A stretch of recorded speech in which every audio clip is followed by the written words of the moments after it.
Eu sou Audrey, tenho 32 anos e passei 5 anos lutando para me tornar artista em Nova York.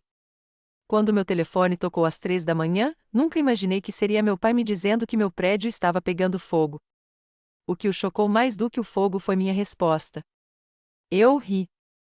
Não uma risada nervosa, mas uma risada aberta que o deixou perplexo. Como eu poderia rir de perder tudo? A verdade é que aquele prédio não era apenas minha casa. Antes de contar por que eu ri do que deveria ter sido uma notícia devastadora, deixe um comentário dizendo de onde você está assistindo, curta e inscreva-se se você já teve um momento em que algo terrível acabou se tornando uma bênção disfarçada. Cresci em uma pequena cidade do centro-oeste chamada Oakridge, onde todos se conheciam e os sonhos eram tão modestos quanto os prédios da Main Street. Meus pais, especialmente meu pai, Harold, acreditavam na praticidade acima de tudo. Ele era contador e mídia a vida em planilhas e segurança financeira. Minha mãe era mais compreensiva, mas, no fim das contas, se submetia ao seu julgamento. A visão deles para mim era cristalina: diploma em contabilidade, emprego estável, talvez lecionar se eu estivesse me sentindo particularmente aventureiro. Mas eu desenhava desde que conseguia segurar um giz de cera. Minha professora de arte no ensino médio, a senhora Léo, foi a primeira pessoa que me disse que eu tinha talento de verdade. Enquanto meu pai revirava os olhos para a pilha de folhetos de escolas de arte na minha mesa, ela me ajudou a montar um portfólio. Quando fui aceita em um programa de arte em Nova York com uma bolsa parcial, a batalha em casa começou. A arte não paga contas, Audrey, meu pai dizia, com a voz calma, mas resoluta. Você sabe quantas pessoas talentosas acabam servindo mesas a vida toda? Apesar das objeções, mudei-me para Nova York há 8 anos com 2 malas e uma determinação que parecia uma armadura. Essa armadura se dissipou rapidamente diante da realidade dos preços dos aluguéis em Nova York. No primeiro ano, fiquei entre 3 apartamentos compartilhados diferentes, cada um mais apertado que o anterior. Trabalhei em 2 empregos de meio período enquanto fazia aulas e mal tive tempo para criar arte de fato. 5 anos atrás, encontrei o prédio no Brooklyn. Dizer que não tinha muita coisa para ver seria um elogio. 6 andares de tijolos desbotados com janelas que faziam barulho quando caminhões passavam. O saguão sempre cheirava levemente a repolho, e o elevador funcionava talvez 60% do tempo. Mas o aluguel era surpreendentemente acessível para um apartamento de 1 quarto, e o quarto tinha uma luz boreal incrível, perfeita para pinturas. O proprietário do prédio, Sr. Vasquez, era um homem idoso que raramente consertava alguma coisa, mas também raramente aumentava o aluguel. Ele era dono do prédio havia 40 anos e parecia operar mais com base em acordos de aperto de mão do que em contratos formais de locação. Meus vizinhos eram um grupo diverso que morava lá há anos. Havia Vanessa, uma enfermeira que trabalhava no turno da noite e me trazia sopa quando eu estava doente. Walter, um professor aposentado do ensino médio que tocava jazz muito alto nas manhãs de domingo, mas ninguém reclamava porque seu gosto era impecável. A família Patel, no primeiro andar, que administrava uma pequena mercearia a 2 quadras de distância e guardava os melhores produtos para os inquilinos regulares. Toda vez que eu ligava para os meus pais, meu pai perguntava: "Vocês já contrataram o seguro residencial?" E eu prometia que daria uma olhada na semana seguinte. Sempre havia uma despesa mais urgente: material de arte, tratamento odontológico, botas de inverno quando as minhas finalmente quebrassem. O seguro parecia algo que eu poderia adiar indefinidamente. Olhando para trás, eu deveria ter notado os sinais de alerta. Cerca de 8 meses atrás, coisas no prédio começaram a quebrar com mais frequência.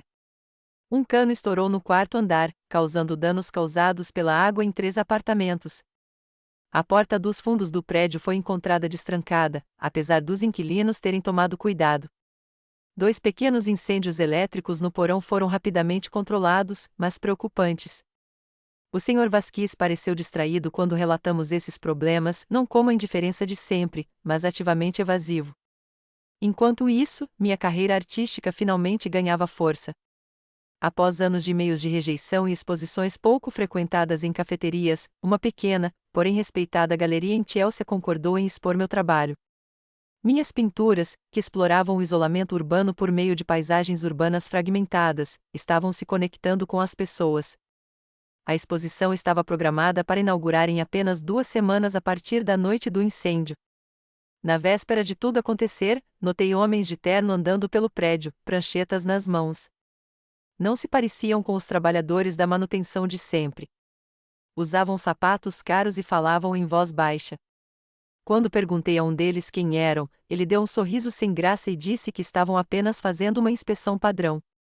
Eu estava ocupado demais para fazer mais perguntas. Eu tinha acabado de terminar 3 novas telas grandes para a exposição e estava exausto. Naquela noite, adormeci, cercado pelo cheiro de tinta e pela possibilidade, completamente inconsciente de que seria minha última noite naquele apartamento. O toque áspero do meu telefone interrompeu meus sonhos exatamente às 3 da manhã. Tateei na escuridão, minha mão derrubando um copo d'água antes de encontrar meu telefone. A tela estava dolorosamente brilhante, e levei um momento para registrar o nome do meu pai. Pai, minha voz estava rouca de sono, o que houve? A mamãe está bem? Audrey, acabei de ver no noticiário. Seu prédio está pegando fogo, sua voz estava tensa de preocupação. Estão transmitindo ao vivo no noticiário nacional. Parece ruim, querida. Muito ruim. Por favor, me diga que você não está aí. Por um momento, não consegui processar o que ele estava dizendo. Meu prédio. O que você quer dizer? O prédio de apartamentos na Avenida Bedford, no Brooklyn. Dizem que começou no 3º andar e se espalhou rapidamente.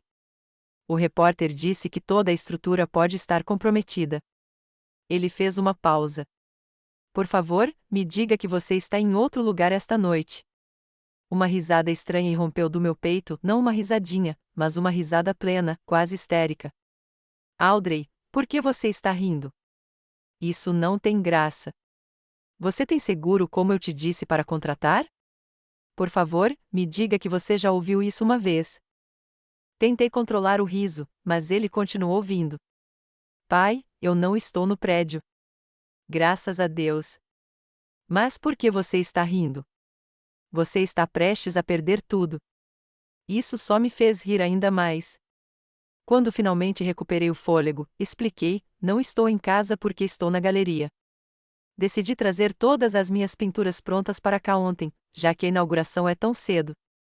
Eu estava tão cansada depois de me preparar que a dona da galeria, Sofia, insistiu que eu dormisse no sofá do escritório dela em vez de ir para casa. A ironia era avassaladora. Depois de anos com meu pai me alertando sobre proteger meus pertences, na única noite em que precisei não estar em casa, não estava. E as coisas mais valiosas que eu possuía, minhas pinturas, estavam guardadas em segurança em outro lugar. Minha risada sumiu quando um pensamento aterrorizante me atingiu.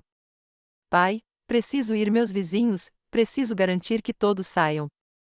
Desliguei antes que ele pudesse responder e disquei o número de Vanessa. Como ela não atendeu, liguei para Walter.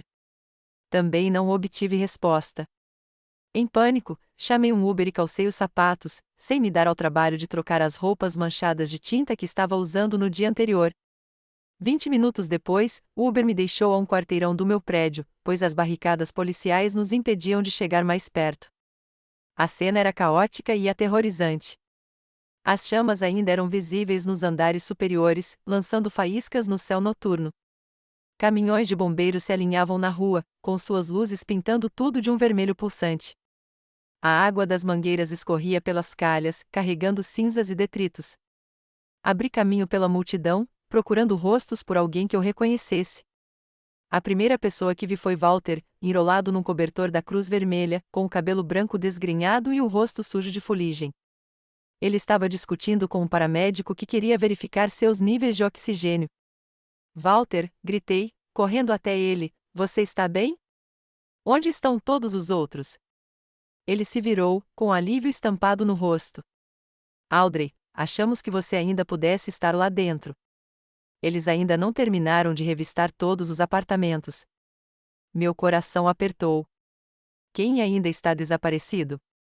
Os Patels? Vanessa? Os Patels saíram cedo.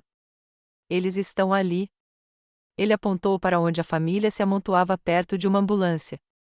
A Vanessa estava trabalhando hoje à noite, graças a Deus, mas ainda não encontraram o casal do 6B nem o estudante do apartamento ao lado. Passei a hora seguinte em agonia, observando os bombeiros entrarem e saírem do prédio. A chefe dos bombeiros, uma mulher séria e de olhos gentis, não parava de nos atualizar. Estamos fazendo uma busca completa. O fogo parece ter começado em um armário de utilidades no terceiro andar. A fiação antiga do prédio pode ter sido um fator. Finalmente, por volta das 5 horas, confirmaram que todos estavam presentes. O casal do 6B estava hospedado com a família, e o estudante estava na casa da namorada. Ninguém ficou gravemente ferido, embora várias pessoas, incluindo Walter, tenham sido tratadas por inalação de fumaça. Ao amanhecer, a chefe dos bombeiros chamou alguns de nós de lado. Não quero especular, disse ela calmamente, mas alguns aspectos deste incêndio são preocupantes. O ponto de origem e a rápida propagação sugerem possível adulteração. Conduziremos uma investigação completa. Suas palavras pairaram no ar enquanto processávamos o que ela sugeria. Alguém poderia ter provocado o incêndio deliberadamente? Durante o resto da noite, nossa pequena comunidade se reuniu em um abrigo temporário montado no ginásio de uma escola próxima. A Cruz Vermelha forneceu camas, cobertores e artigos de higiene básicos. Vizinhos que mal haviam se falado antes agora compartilhavam suas histórias e preocupações. Alguns choravam abertamente, enquanto outros permaneciam em silêncio, chocados. Eu me vi em um estado emocional estranho. Ao mesmo tempo em que sentia uma tristeza genuína pela nossa perda coletiva e me preocupava com o que todos fariam a seguir, havia também uma inegável sensação de alívio por minhas pinturas estarem seguras. Esse alívio me trouxe uma culpa avassaladora. Como eu poderia sentir algo positivo quando tantos haviam perdido tudo? Enrolei-me num catre, mas não consegui dormir. Meu celular não parava de vibrar com mensagens de amigos que tinham visto o noticiário, da Sofia verificando se eu estava bem e dos meus pais, que estavam pensando em ir de carro para Nova York imediatamente. Quando o sol nasceu, saí do ginásio para ligar para o meu pai. Estou bem, assegurei-lhe. Todos saíram em segurança. Graças a Deus, ele suspirou profundamente. Mas, Audrey, tudo o que você tinha estava naquele apartamento. Por favor, me diga que você pelo menos tinha seguro residencial. A pergunta que eu evitava há anos agora tinha a resposta. Não, pai. Nunca me dei ao trabalho de fazer isso. Seu silêncio dizia tudo. Esperei pelo sermão, pelo eu avisei, mas, em vez disso, ele apenas suspirou novamente e disse: vamos dar um jeito. Sua mãe e eu ajudaremos no que pudermos. Ao encerrar a ligação, olhei para a escola onde meus vizinhos começavam a se mexer. Independentemente do que acontecesse em seguida, eu sabia que nossas vidas haviam mudado radicalmente da noite para o dia. Às 8 horas, a maioria de nós estava reunida do lado de fora da barricada, olhando para os restos carbonizados de nossa casa. À luz do dia, os danos eram ainda mais evidentes.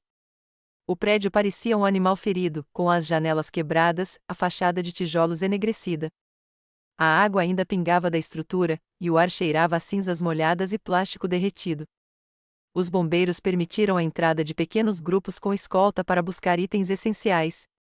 Quando chegou a minha vez, fui pareado com um jovem bombeiro que parecia ter pouco mais de 21 anos. Só podemos ficar 15 minutos, alertou ele, e só pegar o que for realmente necessário: documento de identidade, documentos, medicamentos, esse tipo de coisa.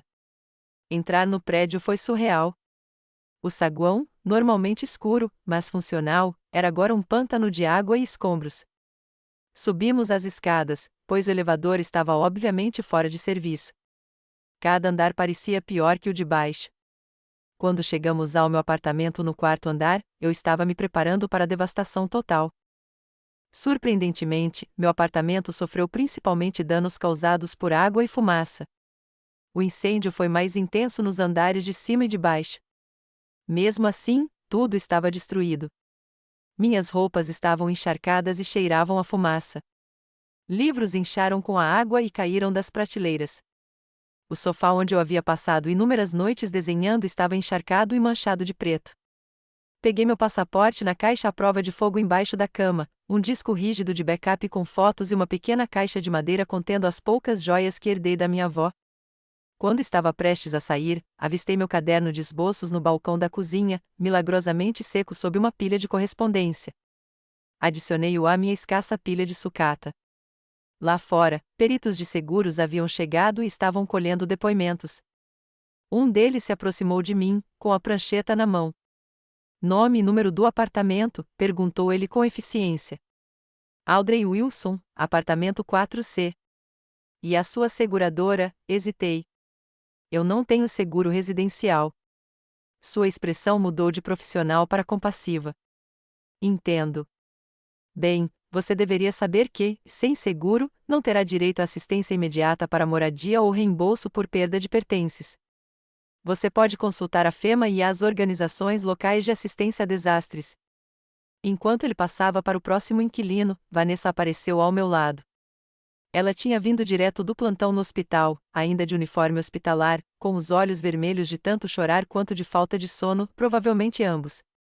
Você ouviu o que as pessoas estão dizendo? Perguntou ela, em voz baixa. Sobre o quê? Sobre o Sr. Vasquez. Ninguém consegue encontrá-lo. E, aparentemente, ele não é mais dono do prédio. Ele o vendeu há 3 meses. Isso era novidade para mim. Vendeu para quem? Uma empresa chamada Nortar Development. As pessoas estão dizendo que eles estão comprando prédios antigos por todo Brooklyn. Conforme conversávamos, mais peças começaram a se encaixar, o aumento de acidentes ao redor do prédio, os inspetores misteriosos, o comportamento evasivo do Sr. Vasquez. Uma sensação de mal-estar cresceu no meu estômago. Ao meio-dia, um pequeno grupo de inquilinos se reuniu em um café do outro lado da rua. Alguém havia criado um grupo de bate-papo para compartilhar informações, e os boatos corriam soltas. Walter, que havia recebido alta do hospital, juntou-se a nós com notícias reais. Falei com meu sobrinho, que trabalha com imóveis, disse ele, com a voz ainda rouca por causa da fumaça. A Nortar Development tem uma reputação. Eles compram prédios antigos em áreas em processo de gentrificação. Aí acontecem incêndios misteriosos e, de repente, eles conseguem demolir o lugar e construir condomínios de luxo. Isso é ilegal, protestei. Eles não podem simplesmente incendiar um prédio com pessoas dentro. Claro que é ilegal, concordou Walter, mas também é difícil de provar. E eles são cuidadosos. Eles garantem que os incêndios comecem em áreas desocupadas, geralmente à noite, quando a maioria das pessoas estaria acordada para sentir o cheiro de fumaça. Eles não estão tentando matar ninguém, apenas destruir o prédio. Como se tivesse sido avisado, um jovem se aproximou da nossa mesa. Ele era alto, tinha cabelos cacheados e óculos, carregando uma bolsa carteiro estampada com o logotipo de um site de notícias local. Com licença, disse ele, sou Derek Sullivan, repórter do Brooklyn Daily. Estou cobrindo um incêndio e queria saber se posso fazer algumas perguntas a vocês. Inicialmente, hesitamos. A maioria de nós ainda estava em choque, mas Derek parecia genuinamente preocupado, e Walter achou que a atenção da mídia poderia nos proteger. Um por um, compartilhamos nossas experiências e suspeitas. Não é a primeira vez que ouço falar da Nortar, admitiu Derek depois de nos ouvir. Houve pelo menos outros 3 incêndios suspeitos em suas propriedades nos últimos 2 anos. Nada foi comprovado, mas o padrão é preocupante. Ele nos mostrou uma pesquisa que já havia compilado sobre a empresa. A Nortar pertencia a uma corporação maior, que por sua vez pertencia a um grupo de investimentos. A rede de propriedade dificultava identificar quem estava realmente tomando as decisões. Enquanto conversávamos, meu telefone tocou. Era Sofia, da galeria. Audrey, acabei de saber do incêndio. Você está bem? Estou bem, assegurei. Eu ainda estava na galeria quando aconteceu, lembra? Graças a Deus. Escute, eu sei que é um momento péssimo, mas queria te avisar que a exposição ainda está acontecendo. Aliás, vários colecionadores já demonstraram interesse depois de verem suas obras durante a montagem. Uma pequena chama de esperança brilhou dentro de mim. Minha arte estava segura e a exposição poderia realmente ser um sucesso. Parecia errado pensar na minha carreira em um momento como aquele, mas também era o único ponto positivo em um dia que, de outra forma, seria devastador. Ao encerrar a ligação, olhei para cima e vi meu pai entrando na cafeteria. Ele me viu imediatamente e se aproximou, com uma expressão que mesclava alívio e preocupação. Ele havia dirigido a noite toda desde Ohio para me encontrar. Audrey, disse ele, me puxando para um abraço apertado, precisava ver pessoalmente se você estava bem. por um momento, voltei a ser apenas sua filha, grata por sua presença sólida. Então ele se afastou, e o lado prático emergiu. Já liguei para falar sobre opções de moradia temporária e trouxe algumas roupas e itens básicos para você. Ele olhou para os meus vizinhos. Vocês já começaram a registrar os pedidos de seguro? Pai, eu disse baixinho, eu disse que não tenho seguro. Sua expressão se contraiu, mas ele assentiu. Certo. Bem, vamos dar um jeito. O importante é que você esteja seguro.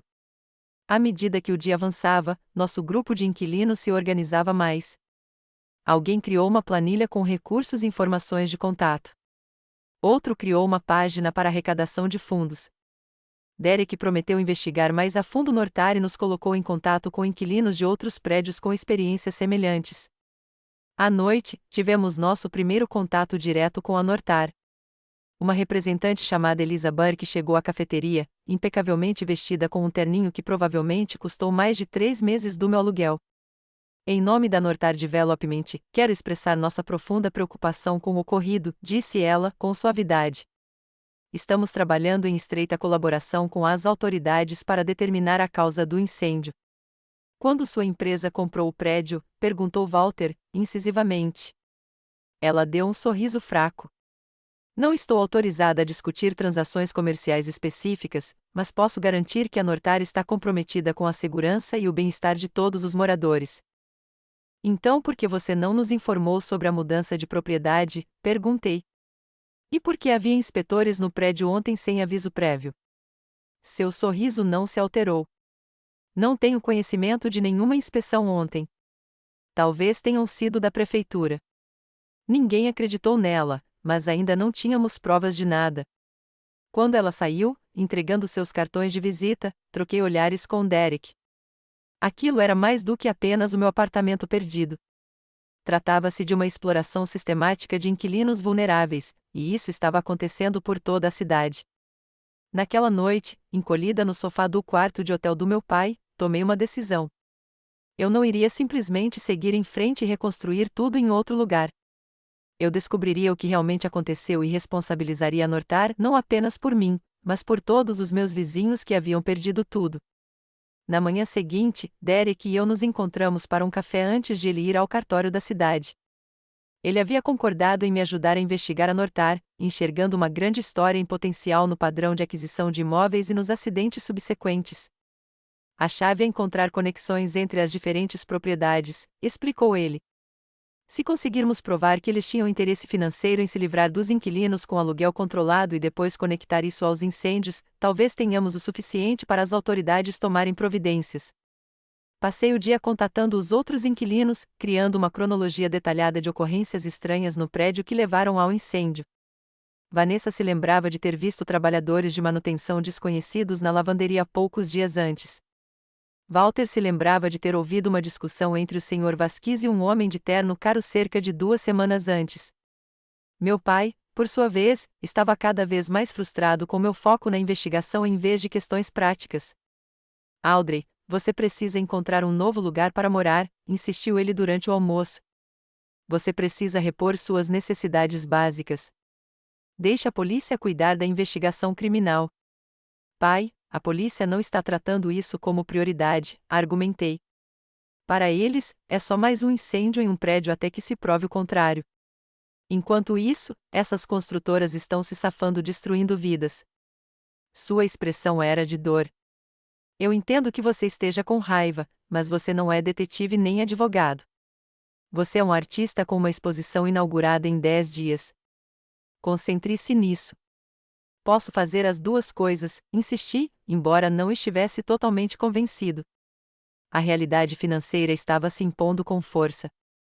Sem seguro residencial, eu havia perdido cerca de $30.000 em bens. Minha conta bancária mal dava para pagar um mês de aluguel de um imóvel novo, supondo que eu conseguisse encontrar um sem pagar a comissão do corretor. A exposição na galeria poderia render algum dinheiro, mas isso estava longe de ser garantido. Nos dias seguintes, nossa comunidade de vizinhos, antes unida, começou a se fragmentar. Alguns se mudaram para casas de familiares ou amigos fora da cidade. Outros encontraram moradia temporária por meio de organizações de assistência.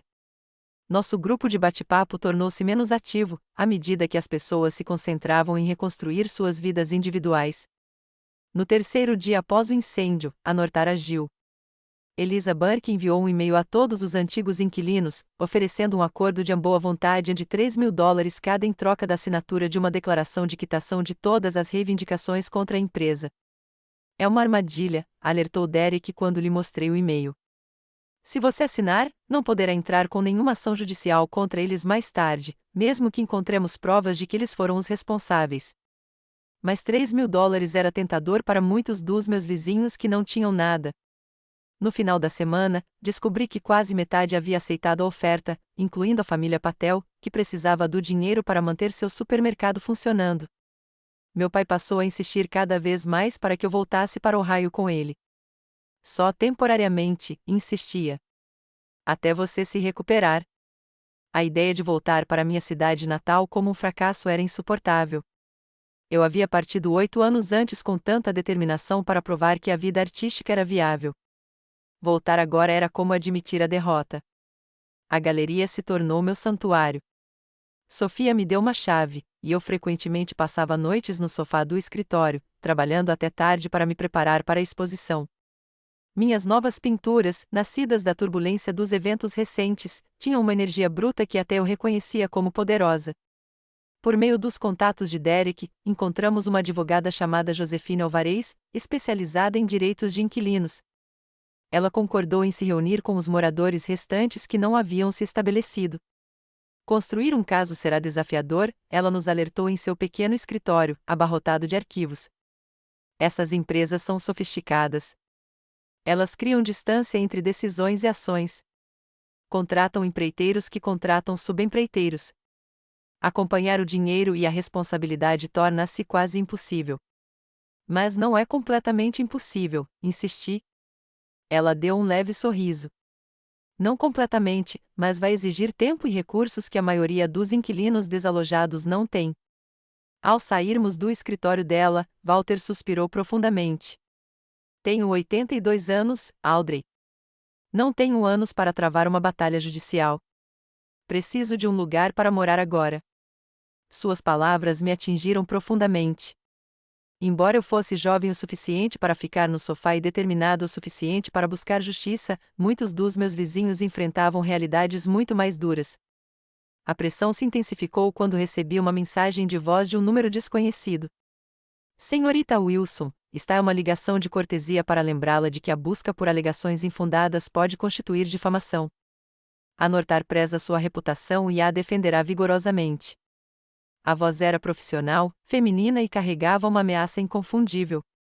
Toquei para o Derek, que parecia genuinamente preocupado. Eles estão preocupados, o que significa que podemos estar no caminho certo. Mas tenha cuidado, Audrey. Essas pessoas têm recursos e contatos. Meu pai percebeu minha distração durante o jantar naquela noite. O que houve? E não diga nada. Hesitei e então passei a mensagem de voz para ele. Seu rosto se fechou. Isso já foi longe demais. Você volta para Ohio comigo amanhã. Leve tudo o que precisar. Pai, eu não posso. A exposição abre em uma semana, e eu preciso levar isso até o fim. Levar o quê? Se machucar ou pior. Por quê? Um apartamento que você nem sequer tinha? Por justiça, respondi bruscamente. Por pessoas que não conseguem lutar por si mesmas. O Sr. Vasquez continua desaparecido. Você sabia disso? E se algo acontecesse com ele também? Papai balançou a cabeça. Você sempre foi teimosa, igual a sua mãe. Não era exatamente um elogio. Minha preparação para a exposição foi prejudicada, pois dividi meu tempo entre investigar a Nortar e criar arte. Sofia começou a expressar preocupação com a controvérsia que afetava o público. Alguns dos nossos colecionadores regulares têm ligações com interesses imobiliários, explicou ela gentilmente. Apoio o que você está fazendo, mas talvez pudéssemos manter isso separado da exposição. Até minha saúde começou a piorar. Eu não dormia bem, sobrevivendo à base de café e adrenalina. Olheiras se formaram sob meus olhos e perdi peso que não podia me dar ao luxo de perder. O golpe final veio quando Josefine ligou com más notícias. O relatório do chefe dos bombeiros não foi conclusivo, disse ela. Eles não conseguiram provar definitivamente o incêndio criminoso. Sem isso, nosso caso fica significativamente enfraquecido. Naquela noite, sozinho no sofá da galeria, questionei tudo. Será que meu pai estava certo? Será que eu estava despejando energia boa em cima de má, travando uma batalha que não conseguia vencer? Seria melhor aceitar o acordo, por mais modesto que fosse, e recomeçar em outro lugar? Pela primeira vez desde o incêndio, me permiti chorar de verdade não apenas pelos meus pertences perdidos, mas pela comunidade que havia sido dispersa, pelo senso de lar que havia sido roubado de todos nós e pela impotência que sentia diante de tamanha ganância calculada. A noite da abertura da minha exposição chegou com uma estranha mistura de excitação e pavor. A galeria estava linda, minhas pinturas expostas sob a iluminação perfeita, meu nome na parede com uma tipografia elegante. Sofia até havia contratado um fotógrafo de um blog de arte famoso para comparecer. Este pode ser o seu grande avanço, ela me disse enquanto fazíamos os ajustes finais. Tente se concentrar nesta noite, só por algumas horas. Eu usava um vestido emprestado e sapatos que apertavam meus pés. Meu pai estava parado, sem jeito, no meio da multidão de artistas, claramente desconfortável, mas determinado a me apoiar. Ele havia prolongado sua estadia no hotel, sem querer me deixar sozinha depois da mensagem de voz ameaçadora. As primeiras reações ao meu trabalho foram extremamente positivas. Os críticos elogiaram a paisagem emocional crua e a exploração implacável do deslocamento. 3 pinturas foram vendidas na primeira hora, incluindo a minha maior obra, que foi vendida por um valor que cobriria vários meses de aluguel. Eu deveria ter ficado em êxtase. Em vez disso, fiquei olhando para a porta, quase esperando que representantes da Nortar aparecessem. Derek havia prometido passar por lá mais tarde para atualizar sua investigação. Por volta das 21 horas, a galeria estava lotada quando notei a entrada de 3 homens de ternos caros. Eles foram direto até Sofia, puxando conversa com ela e, de vez em quando, olhando na minha direção. Meu estômago se apertou. Audrey Wilson, um deles se aproximou de mim com a mão estendida. David Mercer, da Nortar Development. Trabalho impressionante. Na verdade, estamos procurando encomendar peças para os saguões do nosso novo prédio. A audácia me tirou o fôlego. Você quer que eu crie arte para a empresa que incendiou minha casa? Ele manteve o sorriso, embora seu olhar endurecesse. Essa é uma acusação séria, senhorita Wilson. Uma que poderia ser considerada difamatória sem provas. Por que você está aqui? Perguntei, ciente de que as conversas ao redor haviam se acalmado. Para apreciar a arte, ele respondeu suavemente. E talvez para discutir como a Nortar pode apoiar sua carreira. Estamos sempre procurando investir em talentos locais. Você quer dizer comprar o meu silêncio? Seu sorriso não vacilou. Quero dizer criar um relacionamento mutuamente benéfico. Afinal, reconstruir uma vida e uma carreira depois de uma perda dessas deve ser desafiador. Antes que eu pudesse responder, meu pai apareceu ao meu lado. Minha filha não está interessada no seu apoio, disse-lhe com firmeza. Por favor, aproveite a exposição e depois deixe-a em paz. A expressão de David Mercer se acalmou. Senhor Wilson, presumo.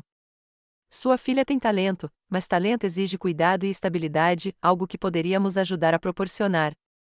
Ela não precisa do seu tipo de ajuda, respondeu o pai. Mercer deu de ombros. Como quiser. Mas lembre-se, senhorita Wilson, que reputações no mundo da arte são frágeis. Colecionadores não apreciam controvérsias. Ao saírem, o confronto havia sido registrado por várias câmeras de celular. Pela manhã, o vídeo já havia se espalhado pelas redes sociais, acompanhado de resumos do incêndio no prédio e acusações contra a Nortar. Meu nome agora estava publicamente ligado às alegações. O dia seguinte trouxe consigo oportunidades e ameaças. Mais 3 pinturas foram vendidas, pois as pessoas se interessaram pelo artista que enfrentava as construtoras. Mas, quando voltei para o pequeno subaluguel que finalmente consegui, encontrei a porta entreaberta e os poucos pertences que consegui adquirir espalhados pelo chão. Nada de valor havia sido levado, mas a mensagem era clara: eles sabiam onde eu morava. Meu pai ficou lívido. É isso aí. Você vem para casa comigo hoje. Leve o que precisar. Pela primeira vez, fiquei tentado a concordar. A intrusão me pareceu uma violação que nem mesmo o fogo havia causado. Mas então Derek ligou com novidades. Encontrei uma coisa, disse ele, com entusiasmo evidente na voz. Os registros do imóvel mostram que a Nortar solicitou licenças de demolição para o seu prédio 3 semanas antes do incêndio. E veja só, eles solicitaram licenças de construção para um novo prédio de luxo no mesmo endereço uma semana antes do incêndio. Como poderiam saber que o prédio seria demolido se não tivessem planejado? A descoberta dele renovou minha determinação, mas a invasão me abalou mais do que eu queria admitir. Naquela noite, meu pai e eu tivemos a maior briga até então. Isso não é brincadeira, Audrey, gritou ele, andando de um lado para o outro no pequeno apartamento sublocado. Essas pessoas são criminosas. Elas invadiram seu apartamento. O que você acha que elas vão fazer agora? É exatamente por isso que não consigo parar, argumentei. Se eu recuar, eles vencem. Vão continuar fazendo isso com outros prédios, outros inquilinos. E quanto à sua vida, à sua segurança, ao seu futuro? Vale a pena arriscar tudo nesta cruzada? Há coisas pelas quais vale a pena lutar, pai. Você me ensinou isso. Ele parou de andar de um lado para o outro e me encarou. Eu te ensinei a ser prático, a construir segurança, a não lutar contra moinhos de vento. Não, respondi baixinho. Você me ensinou a defender o que é certo. Lembra quando o banco tentou executar a hipoteca da fazenda dos Johnsons e você os ajudou com as finanças de graça? Ou quando testemunhou contra seu próprio chefe por fraudar os registros contábeis no seu primeiro emprego em contabilidade? Ele desviou o olhar. Aquilo foi diferente. Como? Você arriscou seu emprego, sua reputação. Porque era certo. Eu não estava arriscando minha segurança. Ele passou a mão pelos cabelos, frustrado. Só não quero te ver machucada. Eu sei, eu disse suavemente, mas preciso fazer isso. Ele saiu logo depois, retornando ao hotel. Pela primeira vez desde o incêndio, eu estava realmente sozinha com meus pensamentos. O pequeno apartamento sublocado parecia cavernoso e hostil depois da invasão. Qualquer barulho me fazia pular. Por volta das 3 da manhã, exausto, mas sem conseguir dormir, me perguntei se meu pai estava certo. Talvez eu estivesse sendo tolamente idealista. Talvez aquela luta fosse grande demais para mim. Com o amanhecer, veio a clareza. Sentei-me à janela, observando a cidade acordar, e examinei as informações de vendas da minha exposição. Cada pintura vendida representava não apenas uma renda, mas uma conexão. Alguém tinha visto minha visão e a valorizado o suficiente para trazê-la para casa. A constatação me atingiu como um raio: minha arte não era apenas uma carreira. Era uma plataforma, uma voz, até mesmo uma arma. Eu poderia contar essa história por meio do meu trabalho de uma forma que pudesse alcançar pessoas que jamais leriam uma notícia sobre direitos de inquilinos ou corrupção em projetos imobiliários. Liguei para Sofia assim que o horário comercial começou. Quero fazer uma exposição especial, expliquei, algo sobre injustiça habitacional e deslocamento comunitário, usando materiais recuperados do prédio. Houve uma longa pausa antes que ela respondesse. Isso não é o que galerias costumam fazer, Audrey. Eu sei, mas pode ser impactante e oportuno. Deixe-me pensar sobre isso, disse ela finalmente. Mas, de qualquer forma, você deveria vir hoje. Você tem mais cheques de vendas. O dinheiro das minhas pinturas vendidas me deu um respiro imediato. Eu pude comprar um apartamento um pouco melhor, materiais de arte e necessidades básicas. Mas, mais importante, me deu a liberdade de recusar a oferta de acordo da Nortar quando eles a aumentaram para $5.000. Reencontrei os inquilinos dispersos e propus uma nova abordagem. Em vez de simplesmente lutar contra a Nortar judicialmente, iríamos combatê-los no Tribunal da Opinião Pública. Os artigos de Derek já haviam gerado interesse, mas uma instalação artística poderia atingir um público diferente. Muitos estavam céticos, mas Walter me surpreendeu com seu entusiasmo. Na minha idade, Você aprende que às vezes a abordagem indireta funciona melhor, disse ele. Acerte onde eles não estão olhando. Nos dias seguintes, reunimos-nos no que restava do nosso prédio, recolhendo pedaços carbonizados da estrutura e itens pessoais danificados demais para serem salvos, mas significativos demais para serem descartados. Cada pedaço continha uma história, um fragmento da vida da nossa comunidade. Derek continuou sua investigação, encontrando conexões entre a Nortar e várias autoridades municipais que haviam acelerado suas licenças. Ele também localizou um ex-funcionário da Nortar disposto a falar anonimamente sobre as práticas da empresa. Eles chamam isso de desocupação acelerada, ele nos contou. Eles nunca ordenam explicitamente que alguém cometa incêndio criminoso, mas deixam claro que os bônus dependem da rápida desocupação dos prédios. À medida que a notícia do nosso projeto se espalhava, defensores da moradia e organizações de inquilinos se uniram para unir forças. O que havia começado como uma luta pessoal estava se transformando em um movimento. Certa noite, enquanto eu separava os materiais recuperados no meu subaluguel, bateram à porta. Cauteloso após o arrombamento, olhei pelo olho mágico. Meu pai estava no corredor, segurando uma mala. Pai, abri a porta, confuso. Achei que você tivesse voltado para Ohio. Sim, disse ele, entrando. E depois voltei. Tirei uma licença do trabalho. Por quê? Ele largou a mala. Porque você estava certa sobre defender o que é certo, e sobre eu te ensinar isso. Ele olhou ao redor, para os materiais de arte cobrindo cada superfície. Não entendo muito bem o que você está fazendo com tudo isso, mas quero ajudar, se você me deixar. Era a última coisa que eu esperava.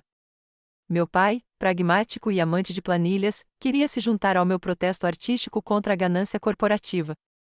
Também trouxe algo que pode ajudar, acrescentou, pegando seu laptop. Tenho analisado as demonstrações financeiras da Nortar. Empresas de capital aberto deixam rastros em papel, e contabilidade sempre foi minha especialidade. Pela primeira vez desde o incêndio, senti uma onda de esperança genuína. Com as habilidades analíticas do meu pai e minha visão artística, poderíamos realmente ter uma chance contra o Nortar. Naquela noite, meu pai dormiu no meu sofá, e sua presença, de alguma forma, tornava o pequeno espaço mais seguro.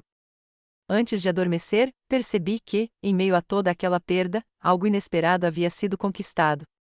Meu pai e eu finalmente nos víamos com clareza, como adultos com forças diferentes, mas valores compartilhados. A manhã seguinte trouxe outra surpresa. Derek ligou com a notícia de que um denunciante dentro da Nortar havia se apresentado, alguém com acesso às comunicações internas sobre o programa de vagas aceleradas. Isso pode escancarar o caso, disse ele, entusiasmado. Eles concordaram em se reunir conosco amanhã. Quando contei ao meu pai, ele assentiu, pensativo. Isso é bom, mas ainda precisamos seguir o dinheiro.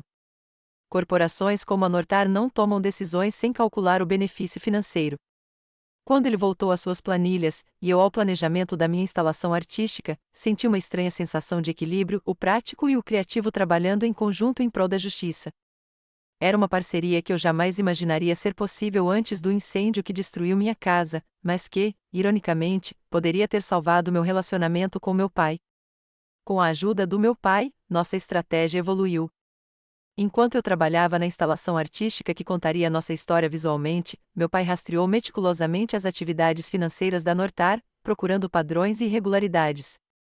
Ele se instalou na minha pequena mesa da cozinha, cercado por impressões de relatórios anuais e registros de propriedades. Eles estão escondendo seus passivos, explicou ele certa noite, apontando para um gráfico complexo que havia criado. Estão vendo essas empresas de fachada? Elas foram projetadas para absorver qualquer consequência jurídica, protegendo ao mesmo tempo os ativos da empresa-mãe. Seu conhecimento de negócio se mostrou inestimável enquanto planejávamos nossa abordagem. Não podíamos simplesmente expor as atividades ilegais da Nortar. Tínhamos que dificultar financeiramente a continuidade dessas práticas. A instalação artística tomou forma em um espaço de armazém doado. Criei uma réplica em escala do nosso prédio usando madeira carbonizada e objetos derretidos recuperados do local. Dentro de cada apartamento, antigos inquilinos contribuíram com itens pessoais e histórias escritas sobre suas vidas antes do incêndio, A coleção de discos de 10 de Walter, em sua maioria deformados, mas ainda reconhecíveis, um desenho de criança recuperado do apartamento dos Patel, meus próprios pincéis, com os cabos escurecidos, mas ainda úteis. Batizamos a instalação de Anvaga acelerada, cooptando o termo interno da Nortar. Os artigos de Derek sobre o projeto geraram um interesse significativo, e grupos de defesa da moradia ajudaram a divulgá-lo. O que começou como um protesto pessoal estava se tornando um movimento comunitário. Enquanto isso, nossa denunciante, uma ex-assistente administrativa da Nortar chamada Tânia, forneceu provas cruciais. Ela havia copiado e-mails discutindo trabalhos preparatórios em nosso prédio poucos dias antes do incêndio. Embora não fossem explícitos sobre atividades ilegais, o momento e a linguagem eram suspeitos o suficiente para justificar uma investigação. Eles tiveram o cuidado de nunca colocar nada incriminador por escrito, explicou Tânia em voz baixa quando nos encontramos em um café tranquilo, mas todos sabiam o que era esperado: esvaziar os prédios rapidamente, custe o que custar. Com essas novas informações, Josefine sentiu que tínhamos informações suficientes para contatar o Ministério Público. Ainda são circunstanciais, alertou, mas, somados ao padrão de incêndios em suas propriedades e aos incentivos financeiros, podem ser suficientes para abrir uma investigação. Meu pai, que inicialmente se mostrará cético quanto às nossas chances legais, dedicou-se de corpo e alma à construção do caso. Certa manhã, ele chegou com notícias inesperadas. Tenho conversado com alguns contatos comerciais, disse ele, servindo café na minha pequena cozinha. Acontece que vários dos meus clientes têm investimentos no fundo que controla a empresa controladora da Nortar. Eles não estão nada felizes em serem associados a atividades potencialmente ilegais. Eles podem nos ajudar? Eles estão pressionando de dentro. Os investidores odeiam publicidade negativa. Ela afeta os preços das ações. Nossa coalizão continuou a crescer. Inquilinos de outras propriedades da Nortar apresentaram histórias semelhantes. Organizações comunitárias ofereceram apoio e recursos. Políticos locais, percebendo uma causa popular, começaram a questionar as práticas da empresa. A instalação foi inaugurada em uma noite chuvosa de terça-feira. Apesar do tempo, o galpão estava lotado. Equipes de reportagem filmaram os visitantes percorrendo o prédio recriado, lendo histórias, tocando objetos carbonizados e vivenciando uma fração do que havíamos perdido. Fiquei perto da entrada, observando as reações das pessoas. Muitas saíram com lágrimas nos olhos. Outras pareciam irritadas. Mais importante ainda, todas saíram falando sobre justiça habitacional e responsabilidade corporativa. Meu pai estava ao meu lado, desconfortável no ambiente artístico, mas orgulhoso do que havíamos criado juntos. Sua mãe teria adorado isso, disse-lhe baixinho. Ela sempre dizia que sua teimosia seria sua ruína ou sua maior força. A exposição recebeu cobertura não apenas da mídia local, mas também de veículos nacionais. Uma importante revista de notícias publicou uma matéria sobre o artista lutando contra o grande desenvolvimento. De repente, a Nortar se viu sob os holofotes. A resposta deles foi previsível. Primeiro, vieram ameaças legais, cartas de cessação e desistência exigindo a remoção de alegações específicas. Quando isso não nos impediu, eles lançaram uma campanha de relações públicas, apresentando-se como parceiros da comunidade que estavam sendo injustamente alvos. A Nortar Development continua comprometida em criar moradias de qualidade para todos os nova-iorquinos, disse seu porta-voz em uma entrevista televisionada. Essas acusações infundadas desviam a atenção dos verdadeiros problemas de moradia que nossa cidade enfrenta. A pressão se intensificou. Alguém invadiu o armazém certa noite, danificando partes da instalação. Contas anônimas online começaram a atacar minhas credenciais artísticas e meu caráter pessoal. Derek recebeu alertas de fontes de que seu emprego poderia estar em risco se continuasse a cobrir a história. Durante todo esse tempo, meu pai permaneceu surpreendentemente firme. Quando expressei minhas dúvidas após o arrombamento, ele simplesmente disse: eles não estariam brigando tanto se não estivéssemos tocando em um ponto sensível. Nosso relacionamento pessoal se consolidou enquanto trabalhávamos lado a lado. Passei a apreciar sua mente analítica e seus princípios inabaláveis. Ele começou a entender minha necessidade de expressão criativa e justiça social. Ainda éramos pessoas diferentes, com abordagens diferentes à vida, mas tínhamos encontrado um ponto em comum nessa luta. O gabinete do promotor finalmente concordou em se reunir conosco após semanas de insistência. A promotora assistente, uma mulher séria chamada Glória Reis, ouviu atentamente nossas provas. Isso é preocupante, reconheceu ela, especialmente o padrão em diversas propriedades, mas construir um caso criminal será desafiador. Essas empresas têm advogados muito bons. Nós também, respondeu meu pai. E temos algo que eles não têm, a verdade. Foi uma declaração tão atípica e dramática do meu pai, normalmente pragmático, que quase ri. Mas Reis pareceu impressionado com sua convicção. Scanner. Sistema, condenação. Vou designar um investigador, prometeu ela. Mas esses casos levam tempo, às vezes anos. Tempo era algo que muitos dos membros da nossa coalizão não tinham. Walter havia se mudado para Nova Jersey com o sobrinho. Os Patels estavam com dificuldades para manter a loja aberta sem os clientes regulares do nosso prédio. Outros foram forçados a deixar a cidade por completo. Precisávamos de uma vitória mais imediata. Foi aí que meu pai teve sua grande oportunidade. Tenho olhado os registros de inspeção deles, disse-lhe certa noite, espalhando papéis sobre a minha cama, já que a mesa estava coberta de materiais de arte. Há um padrão de os mesmos inspetores aprovando os prédios, mesmo quando havia violações óbvias do código. Você acha que os inspetores foram subornados? Acho que deveríamos seguir o dinheiro. Ele me mostrou uma planilha que rastreava os pagamentos de uma subsidiária da Nortar para uma empresa de consultoria de propriedade do cunhado do vice-comissário de construção da cidade.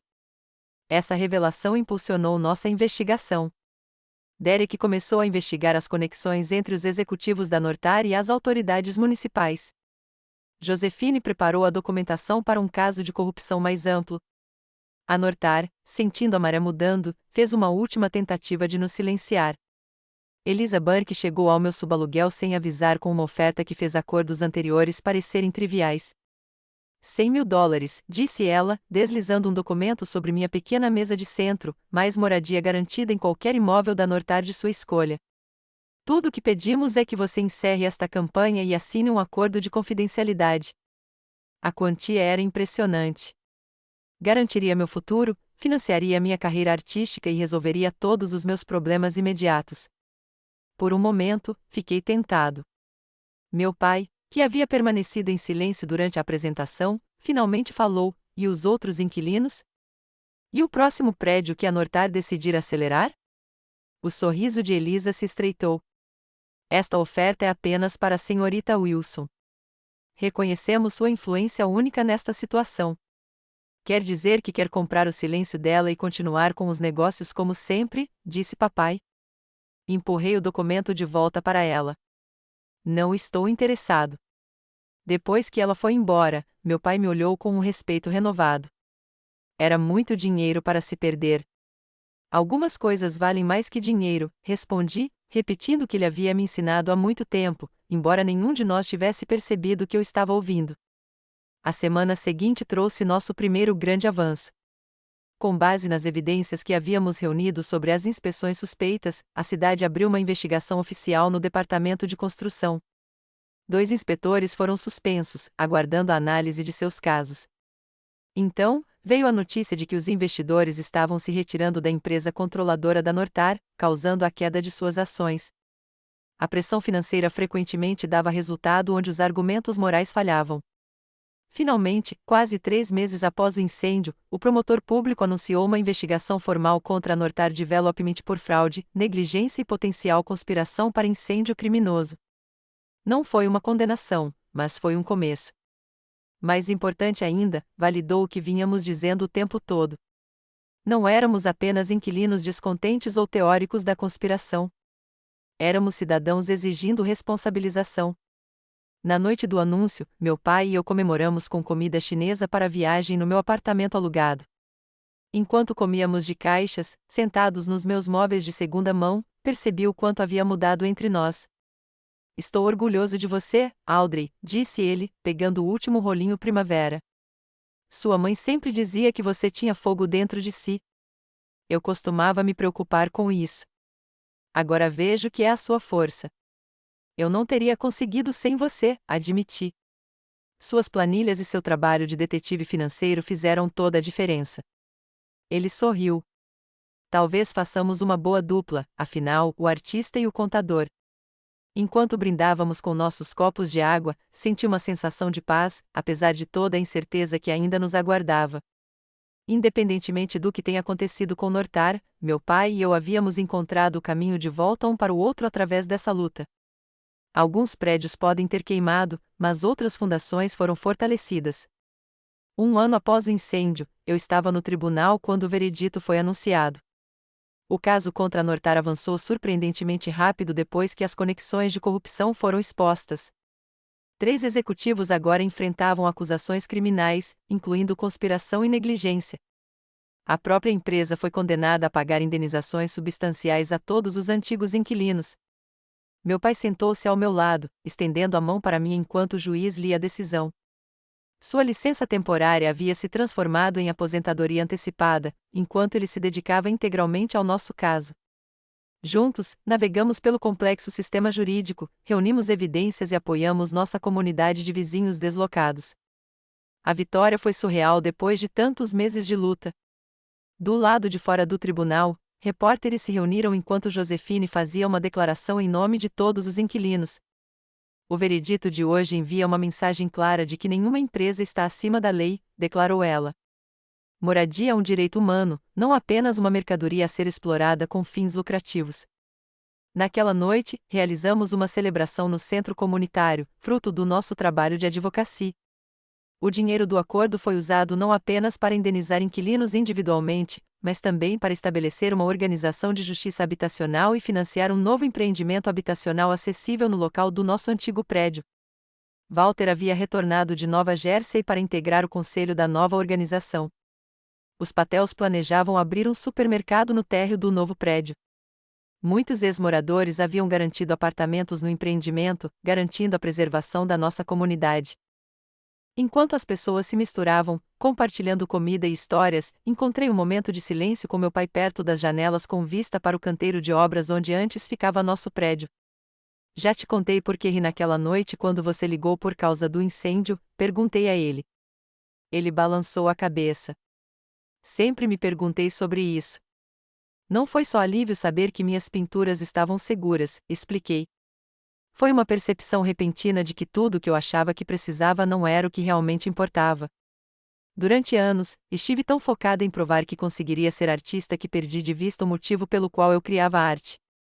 E por que isso? Apontei para o grupo diverso de pessoas que se tornaram minha família extensa durante essa provação. Para conectar, para contar histórias que importam. O incêndio levou meus pertences, mas me deu um propósito. Meu pai assentiu, pensativo. Tive uma revelação semelhante. Todos esses anos que passei te empurrando em direção à segurança e à estabilidade, pensei que estava te protegendo. Mas às vezes a maior segurança vem de defender o que é certo, mesmo quando é arriscado. A jornada de cura não foi fácil. Os primeiros meses após o incêndio foram repletos de choque e tristeza. Lamentei a perda do meu espaço, das minhas rotinas, dos pequenos confortos que compunham o meu dia a dia. Houve noites em que chorei até dormir, sobrecarregada pela magnitude daquilo que estávamos enfrentando. Depois veio a fase da raiva, alimentada por cada nova descoberta sobre as ações deliberadas da Nortar. Essa raiva me impulsionou quando a exaustão ameaçou atrapalhar nossos esforços. Deu-me energia para criar a instalação, para falar em reuniões comunitárias e para enfrentar advogados corporativos. O ponto mais baixo veio quando várias testemunhas-chave recuaram, temendo retaliação. Quase desisti naquele momento, convencido de que estávamos travando uma batalha invencível contra forças muito poderosas e entrincheiradas. Meu pai me encontrou sentado no chão do meu apartamento sublocado, cercado por anotações e esboços de casos, completamente esgotado. Em vez de me oferecer banalidades, ele simplesmente ficou sentado ao meu lado em silêncio por um longo tempo. Então disse: "Você não precisa carregar isso sozinha. Nenhum de nós precisa." Foi a permissão que eu precisava para me apoiar nos outros, para reconhecer que a força coletiva poderia nos sustentar quando a determinação individual vacilasse. Gradualmente, a cura veio por meio de fontes inesperadas. A comunidade artística se uniu a mim, oferecendo espaço de estúdio e materiais. Antigos vizinhos me visitavam regularmente, trazendo refeições caseiras e companhia. Até mesmo estranhos que haviam visitado a instalação me enviaram mensagens de apoio. Agora, um ano depois, eu tinha um novo apartamento-estúdio em um bairro diferente. Minha carreira artística havia florescido, com galerias de todo o país interessadas no meu trabalho. A instalação viajou para 3 cidades, gerando discussões sobre justiça habitacional por onde passou. O mais surpreendente é que meu relacionamento com meu pai havia se transformado. O homem que antes desprezava minhas ambições artísticas, considerando-as impraticáveis, agora explicava com orgulho meu trabalho aos amigos, e eu passei a apreciar sua abordagem metódica aos problemas e sua persistência silenciosa em buscar justiça por meio de sistemas e estruturas. O prédio ao lado do novo empreendimento está à venda, mencionou meu pai, trazendo-me de volta ao presente. É de propriedade de outra construtora com um modelo de negócio semelhante ao da Nortar. Você está sugerindo o que eu acho que está sugerindo? Perguntei, erguendo uma sobrancelha. Ele deu um leve sorriso. Só estou dizendo que nosso trabalho pode não estar concluído ainda. A nova associação de inquilinos poderia usar nossa experiência. Dessa vez, ri de verdade. Papai Wilson, guerreiro da justiça habitacional. Quem diria? Eu não, admitiu. Mas esse é o problema de perder o que você achava importante. Às vezes, você encontra o que realmente é. Enquanto a celebração prosseguia ao nosso redor, refleti sobre a lição mais profunda do ano anterior. O incêndio destruiu minha casa, mas iluminou verdades que eu talvez nunca tivesse descoberto de outra forma, sobre comunidade e resiliência, sobre falar a verdade aos poderosos, sobre encontrar um ponto em comum com aqueles que você menos espera que nos entendam e, talvez o mais importante, sobre como a perda às vezes pode revelar o que realmente importa. Minha risada naquela noite terrível foi o primeiro reconhecimento de uma verdade que eu ainda não conseguia articular, que prédios podem queimar, posses podem ser destruídas, mas as conexões entre as pessoas e a coragem de defender algo maior do que você mesmo nunca podem ser tiradas. Esta noite, olhando para esta família improvável que formamos em meio à crise e à luta, senti uma profunda sensação de paz. Quaisquer que fossem os desafios que nos aguardavam, nós os enfrentaríamos juntos, mais fortes por termos sido quebrados e reconstruídos. Você já vivenciou um momento em que o que parecia um desastre, na verdade, o colocou em um caminho melhor ou encontrou em si mesmo uma força que você desconhecia até enfrentar um desafio sério? Compartilhe sua história nos comentários abaixo. E se essa jornada de luta contra a injustiça e de encontrar aliados inesperados ao longo do caminho ressoou com você, clique em curtir. Inscreva-se para ouvir mais histórias de resiliência e compartilhe com alguém que precise de um lembrete de que, às vezes, nossas maiores perdas levam às nossas descobertas mais importantes. Obrigado por ouvir e lembre-se, às vezes, as coisas que nos quebrantam são exatamente as mesmas coisas que nos ajudam a encontrar nosso verdadeiro propósito.